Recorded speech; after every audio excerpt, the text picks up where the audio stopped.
Olá, oitavos anos! Nessa aula nós vamos aprender sobre a crise do sistema colonial português. Vamos ver o objetivo da nossa aula? Compreender os motivos que levaram à crise do Império Colonial Português na América. Veja, aqui nós temos um mapa mostrando quais os lugares no mundo eram possessão portuguesa. Veja, na Ásia, Goa, Damão, Ju, Macau e Timor-Leste, né? Timor, que depois foi dividido em Timor-Leste. África, Guiné, Cabo Verde, São Tomé e Príncipe, Angola e Moçambique. E aqui na América, o Brasil. Os portugueses construíram um poderoso império ultramarino, como esse império tão grande então entrou em crise. O que aconteceu com todas essas possessões, sendo eles os pioneiros das grandes navegações? Por que esse império entrou em crise? Nós vamos entender melhor agora, né? Estudar a crise do sistema colonial português nos permite compreender a influência dos ideais iluministas sobre o antigo regime, a burguesia comercial, os intelectuais e a pressão do Reino Unido pela independência do Brasil. Então, todos esses fatores, eles vão ajudar na crise do sistema colonial português, tá? Então, veja, no século XVIII, o século XVIII foi marcado pela crise do absolutismo na Europa, que também impactou os impérios coloniais na América. As ideias iluministas, as revoltas na América, a influência da independência dos Estados Unidos e da Revolução Francesa contribuíram para o questionamento do sistema colonial. Então, sempre nós vamos observar que a conjuntura externa vai influenciar na conjuntura interna. Então, a independência dos Estados Unidos e a Revolução Francesa vão servir também de influência para que haja revoltas internas e para que as colônias vão começar a reivindicar sua independência, tá? E isso, obviamente, vai favorecer aí a crise do Império Português, tá? Portugal no Antigo Regime. Desde o fim do domínio espanhol, em 1640, da União Ibérica, que aconteceu de 1580 a 1640, os portugueses se aliaram aos ingleses assinando uma série de acordos comerciais. Esses acordos acabaram por subordinar a economia portuguesa aos interesses ingleses. Então, sempre foram acordos que não beneficiavam a coroa portuguesa, beneficiavam mais a coroa inglesa e mantinham Portugal subjugado aos interesses da Inglaterra. Os portugueses adquiriram enormes dívidas com os ingleses, que eram pagas com ouro e diamantes vindo do Brasil, tá? E aqui o Tratado de Mituim, veja, olha essa imagem aqui. O ouro saía do Brasil, ia para Portugal, que acabava sendo levado para a Inglaterra por conta dos pagamentos desses acordos. Então, o Tratado de Mituim, Portugal vendia o vinho dele para a Inglaterra e a Inglaterra vendia os seus tecidos para Portugal. Tratado de Mituim, 1703, acordo pelo qual a Inglaterra facilitava a entrada do vinho português em seu território e, em troca, permitia a entrada de artigos de lã inglesa, a tal ponto de proibir, inclusive, as manufaturas aqui no Brasil, através desse tratado. Vamos fazer a nossa primeira atividade? Desde o fim do domínio espanhol, em 1640, com a União Ibérica, os portugueses se aliaram aos ingleses, assinando uma série de acordos comerciais. O que foi o Tratado de Mituim? Então, vocês vão copiar essa questão no caderno de vocês, vão lembrar que nós acabamos de falar sobre isso, vão responder e nós voltamos com a correção.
Vamos fazer a correção da atividade então, pessoal? Veja, o que foi o Tratado de Mituim? A Inglaterra, então, facilitava a entrada de vinho português em seu território e, em troca, permitia a entrada de artigos de lã inglesa. Tá? Esse foi o Tratado de Mituim. No reinado de Dom José, que reinou de 1750 até 1777, o ministro Sebastião de Carvalho Melo, mais conhecido como Marquês de Pombal, implementou uma série de medidas com vistas a modernizar a economia portuguesa e tirar Portugal da condição de atraso em relação aos demais países. Tá? Então ele criou uma série de medidas porque estava observando que Portugal estava ficando atrasado. Né? Veja, entre as medidas tomadas pela administração pombalina destacam-se o incentivo ao comércio ultramarino português com o objetivo de acumular e reter o capital em seu país, criou empresas manufatureiras geridas diretamente por Portugal, protegeu os comerciantes portugueses da concorrência criando companhia de comércio, ou seja, ele tentou modernizar Portugal, permitir que Portugal produzisse, né? Não, porque já tinha riqueza vindo das colônias que Portugal explorava. Só que se Portugal não produzisse, ficava refém dos países produtores, que era o caso da Inglaterra. Então essas medidas eram bastante interessantes, né? Modernizou também o ensino de Portugal, aumentou o controle sobre a economia portuguesa, combatendo o contrabando e a sonegação fiscal, e expulsou os jesuítas do reino e da colônia em 1759 e confiscou os seus bens. Então a igreja dos jesuítas, Alcântara, Maranhão, tá? Então veja, tirou esse poder dos jesuítas, né? Vamos para a nossa próxima atividade. Qual era o propósito das medidas tomadas pela administração pombalina? Então vocês vão copiar essa questão no caderno de vocês, vão lembrar do que nós falamos nos slides anteriores, vão responder e nós voltamos com a correção.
Vamos responder a nossa questão então, pessoal? Veja, qual era o propósito das medidas tomadas pela administração pombalina?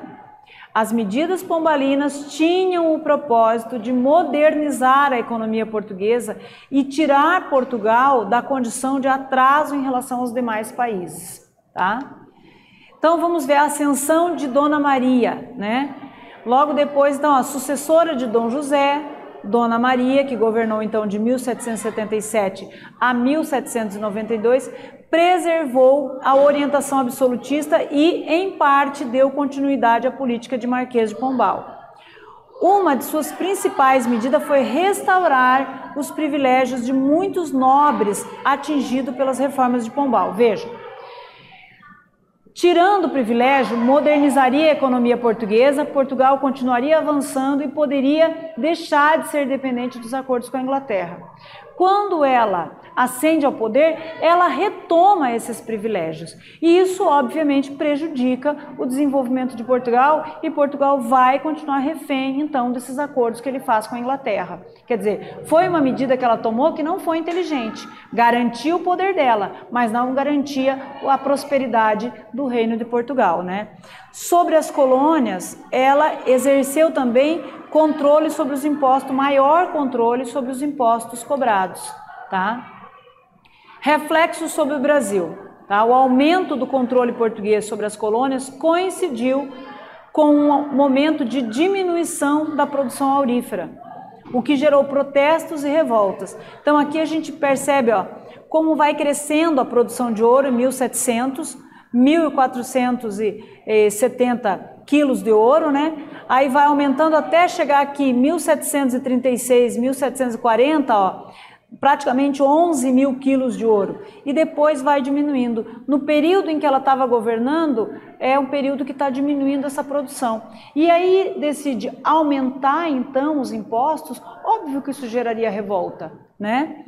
Também no reinado de Dona Maria I, foram proibida a instalação de manufaturas têxteis, obrigando a colônia a comprar de Portugal. Então, ao invés de ela permitir novamente aí, né, o avanço da produção, que isso geraria um comércio, geraria lucro, não. Ela proíbe para manter, nesse caso específico, a colônia presa ao monopólio comercial. Tinha que comprar de Portugal.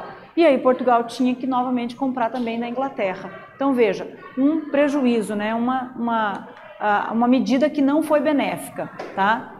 Ouro explorado no Brasil, ó, em 1755, Lisboa foi devastada por um terremoto.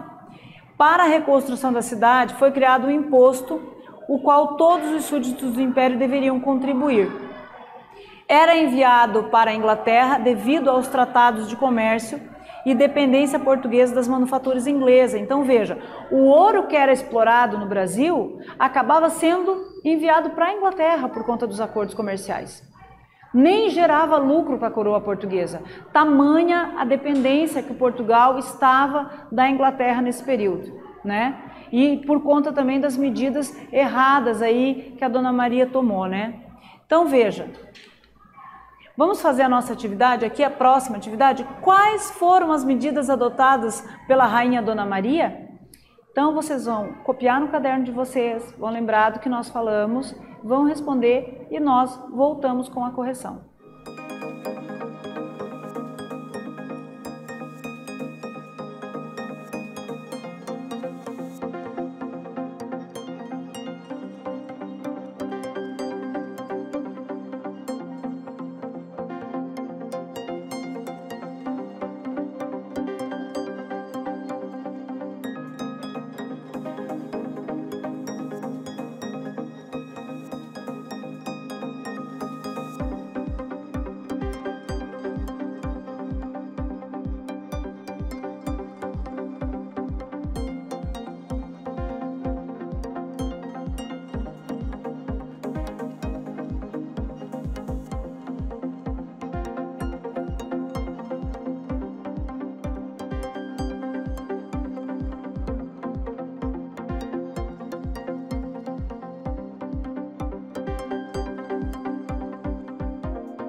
Vamos fazer a correção da nossa atividade, pessoal? Então veja, quais foram as medidas adotadas pela Rainha Dona Maria?